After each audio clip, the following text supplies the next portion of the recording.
Allez, on passe aux nouvelles technologies maintenant avec vous, Clément Le Saff. Le savoir-faire français en matière de jeux vidéo se porte bien, à la preuve avec les 2 jeux que vous avez choisis ce matin pour nous. Oui, et on commence avec A Plague Tale, ça veut dire une histoire de la peste. Nous sommes en l'an de grâce 1348, en Aquitaine. Amicia, c'est une jeune fille d'un seigneur local, est contrainte de fuir avec son petit frère Hugo sur les routes, puisque l'Inquisition, qui est obnubilée par les étranges migraines du garçon, est persuadée que ça a un lien avec la peste. Eh bien, elle est à leur trousse, tandis que dans l'ombre, il y a des hordes de rats partout. Vous êtes inconscient. Partez tant que vous le pouvez. Tuez la sœur.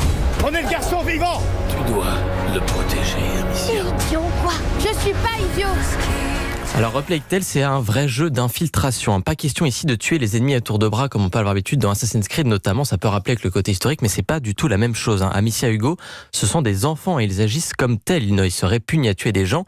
Et donc, la fronde de la jeune fille, qui est la seule arme qu'on a dans le jeu, elle sert davantage à détourner l'attention, par exemple en lançant des pierres sur un mur, plutôt qu'à assommer les ennemis directement. Alors, pour progresser, du coup, il faut faire usage de ruse, il faut être en fait. très rusé en permanence, passer dans le dos des ennemis, etc., se faufiler tout le temps.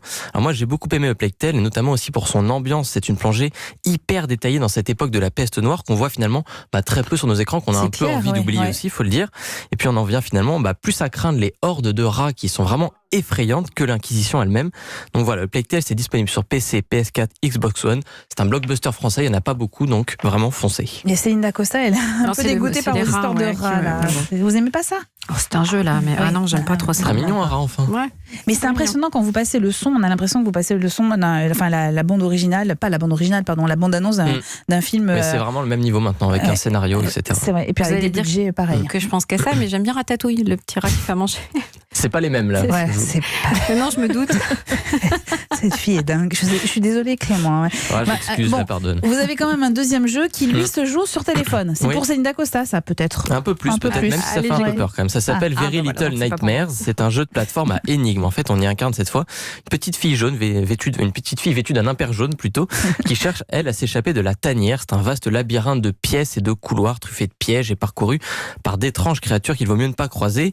Et le tout dans une ambiance de maison hantée.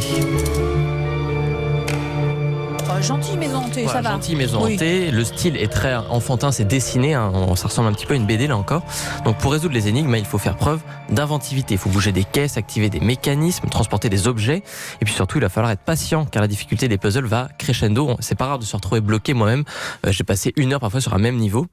Donc si vous aimez vous creuser les méninges, Very Little Nightmares est disponible sur iPhone au prix de 8 €. C'est un peu cher pour un jeu pour téléphone, mais ça vaut vraiment le coup car le jeu est très long. Il y en a vraiment pour plusieurs heures à se casser la tête. Bon, c'est pas mal. Moi, je trouve ça pour le week-end. On peut essayer ça. Encore qu'il fait beau. Alors, pour la semaine prochaine quand il pleuvra. Voilà, exactement. Voilà.